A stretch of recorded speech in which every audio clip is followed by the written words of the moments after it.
แต่ก่อนน้องเป็นลูกเจ้าล้านนายบอกเคยห่วงใยนำเวียกบ้านการเมืองเพราะสังคมเก่ามันเน่าเหม็นน้องน้องเคยปล่อยปลาละผมลงนุ่งทรงขาบานลิ้นกินฟุ้งเฟือยโอ้น้องเอ๋ยน้องล่าคำแพงย้อนลาบอกเก่ามันเบื่อเมาเจ้าดอกนาอายบทตีน้องดอกพอสังคมเก่าพาไปเดี๋ยวนี้น้องหัดทิศใหม่น้องเลี้ยงเป็ดไก่เพิ่มพูนกลมตนน้องคือสาวลาวปฏิวัติน้องคือตัวเด่นเป็นแหวนแยงเพิ่มความเข้มแข็งเทียบทันเพศสายน้องคือแห่งงานที่สังคมใหม่ที่พักมอบหมายก้าวขึ้นเวทีสากลน้องคือผู้ฮักน้องคือผู้แพงน้องจงเข้มแข็งสมเป็นหญิงลาวใหม่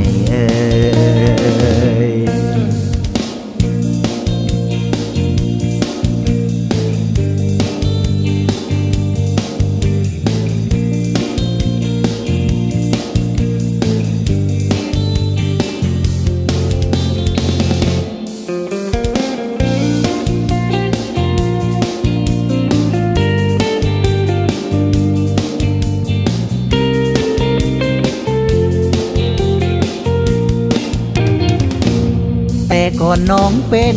ลูกเจ้าล้านนายบอกเคยห่วงใยนำเวียกบ้านการเมืองเพราะสังคมเก่ามันเน่าเหม็นน้องน้องเคยปล่อยปลาละผมลง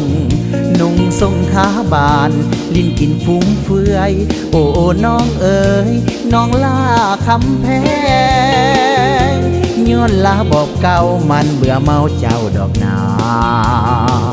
อายบทตีน้องดอกพอสังคมเก่าพาไปเดี๋ยวนี้น้องหัดทิศใหม่น้องเลี้ยงเป็ดไก่เพิ่มพูนกลมตนน้องคือสาวลาวปฏิวัติน้องคือตัวเด่นเป็นแหวนแยงเพิ่มความเข้มแข็งเทียบทันเพศสายน้องคือแห่งงานที่สังคมใหม่ที่พักมอบหมายก้าวขึ้นเวทีสากลน้องคือผู้ฮักน้องคือผู้แพงน้องจงเข้มแข็งสมเป็นหญิงลาวใหม่